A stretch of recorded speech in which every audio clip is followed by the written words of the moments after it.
गुरुदेव ने आम्रपाली और सम्राट की जब कुंडली पढ़ी तो उन्होंने बताया कि उनका विवाह असंभव है, क्योंकि आम्रपाली की कुंडली में विवाह के योग तो है ही नहीं।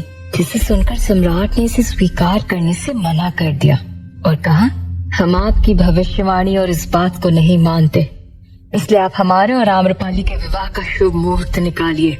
सम्राट वहीं पर बैठे हुए थे। राजमाता भी ये सुनकर दुविधा में आ चुकी थी, क्योंकि उन्होंने पहले ही पूरी सभा में आम्रपाली और सम्राट के विवाह का ऐलान कर दिया था।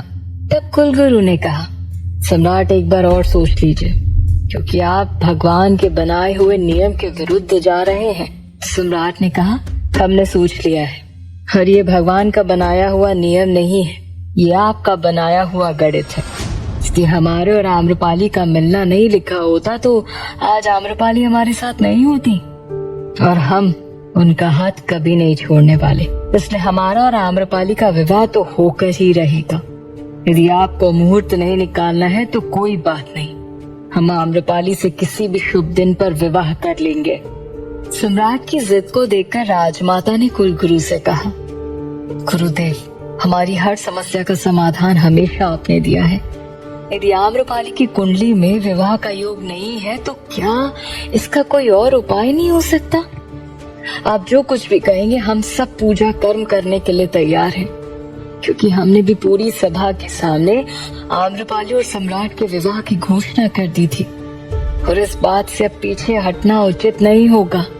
राजमाता की बात सुनकर कुलगुरु ने एक बार फिर से सोचा और अपनी नजर उन दोनों के कुंडली और पंचांग पर दौड़ाई और कहा, जिस तरह की परिस्थितियां बन रही हैं उसमें कोई भी उपाय मिलना असंभव है।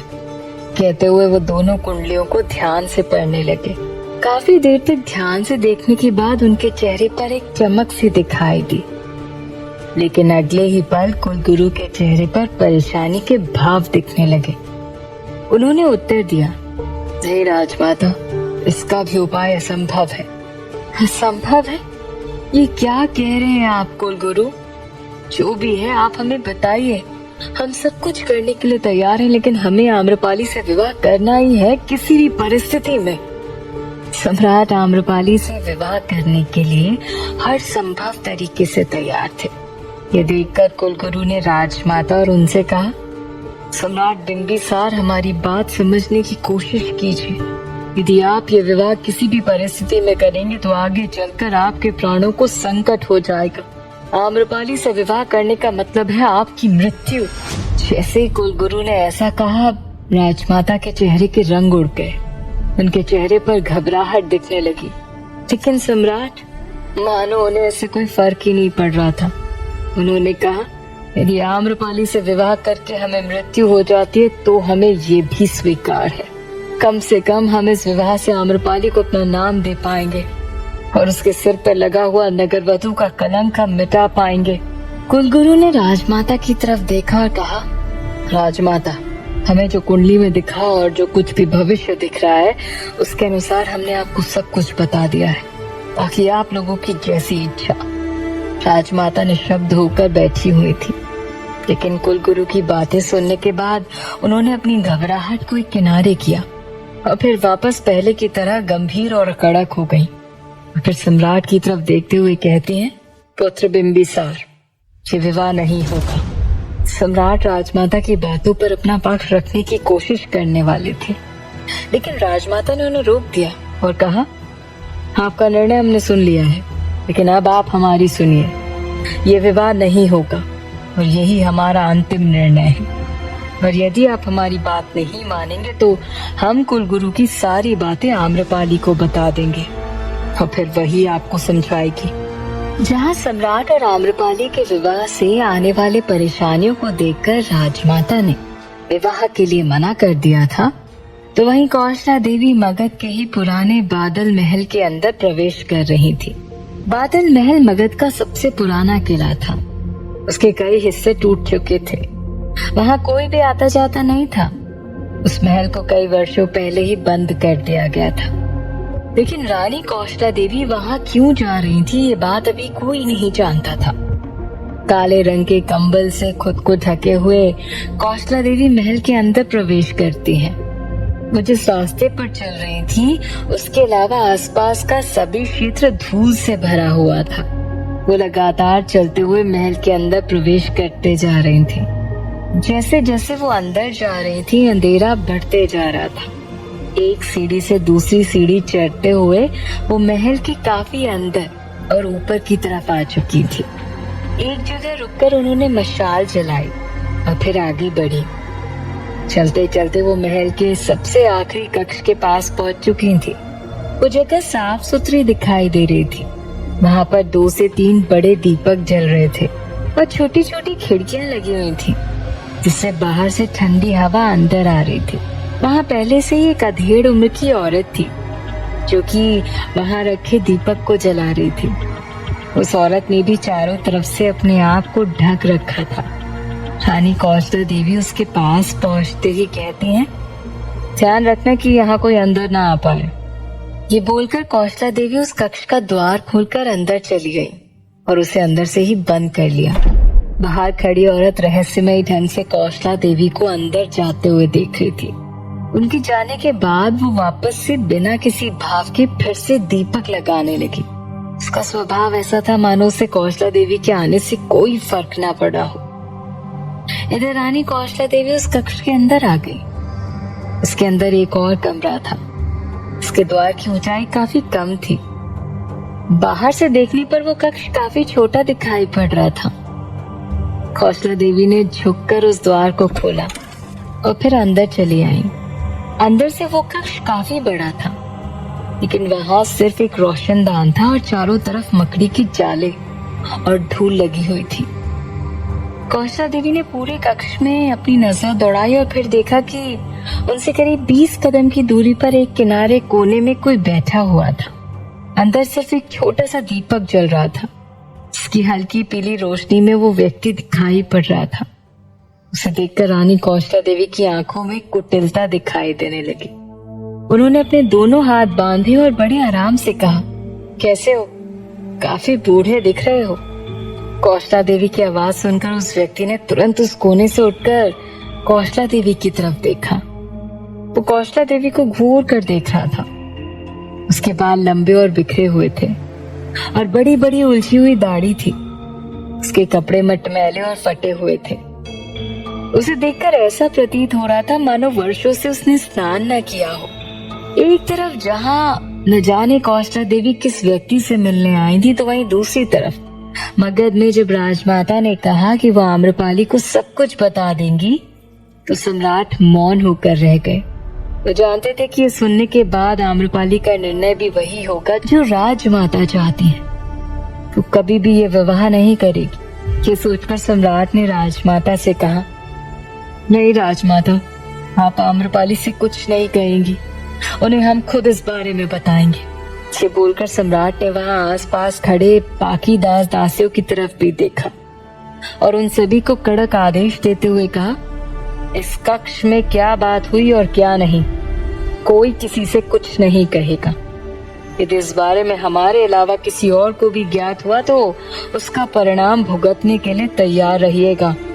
वहां खड़े सभी दास दासियों ने एक साथ कहा, हम किसी से कुछ नहीं कहेंगे सम्राट। ऐसा आदेश देकर सम्राट वहां से उठकर बाहर चले गए, लेकिन उनके चेहरे पर उनकी परेशानी साफ झलक रही थी। तो कैसे इस बारे में आम्रपाली से कुछ बता पाएंगे? तो उन्होंने खुद से कहा, आज से पहले हमने कभी भी खुद को इतना लाचार महसूस नहीं किया है। तभी पीछे से कुलगुरु उनके पास आए और कहते हैं, सम्राट, हमें आपसे कुछ और भी कहना है, जिसे राजमाता के सामने हम कभी नहीं कह सकते थे। क्या बात है गुरुदेव? सम्राट के चेहरे पर गंभीरता और भी गहरा गई। इसके बाद कुलगुरु ने सम्राट से कुछ बातें कही, जिसे सुनने के बाद सम्राट के पैरों तले जमीन खिसक गई थी। अंत में वहां से जाते हुए कुलगुरु सम्राट से कहते हैं, हमें उम्मीद है कि आप सही वक्त पर आम्रपाली से बात कर लेंगे और उन्हें सब कुछ सच बता देंगे, क्योंकि इसके अलावा कोई और विकल्प नहीं है आपके पास सम्राट। इतना कहकर कुलगुरु वहां से चले गए। उनके जाने के बाद सम्राट काफी देर तक खुद को समझाते हुए वहीं खड़े रहे और फिर खुद को मजबूत करके वो आम्रपाली के पास गए। उस वक्त आम्रपाली अपनी खिड़की के पास खड़े होकर बाहर बह रहे उस झरने को बड़े ध्यान से देख रही थी। उसे देख सम्राट को आज सुबह की सोम की कही हुई बात याद आ गई। उन्होंने एक गहरी सांस ली और आम्रपाली की तरफ बढ़ गए। उन्होंने आम्रपाली से पूछा, अभी आपका स्वास्थ्य कैसा है आम्रपाली? सम्राट की आवाज सुनते ही आम्रपाली ने झट से उनकी तरफ देखा। सम्राट को अपने सामने देखकर आम्रपाली के चेहरे पर खुशी की लहर दौड़ पड़ी और सुबह की बात के लिए सम्राट के करीब आते हुए कहती है, सम्राट हमें क्षमा कर दीजिए, लेकिन हम भी मजबूर हैं। हम उनकी बात को नजरअंदाज तो नहीं कर सकते थे ना। आम्रपाली को लग रहा था कि सम्राट उससे नाराज होंगे, इसलिए सम्राट को वापस अपने कक्ष में देखकर वो बिना रुके कहने लगी। तब सम्राट ने उसकी दोनों बाहों को पकड़कर उसे संभाला और प्रेम से कहा, आम्रपाली शांत, हम आपसे नाराज नहीं हैं, बिल्कुल भी नाराज नहीं है, इसलिए आपको हमसे क्षमा मांगने की कोई आवश्यकता नहीं है।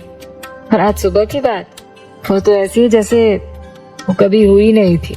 हमें तो अभी भी यकीन नहीं हो रहा कि सोम ये सब क्यों कह रहा है।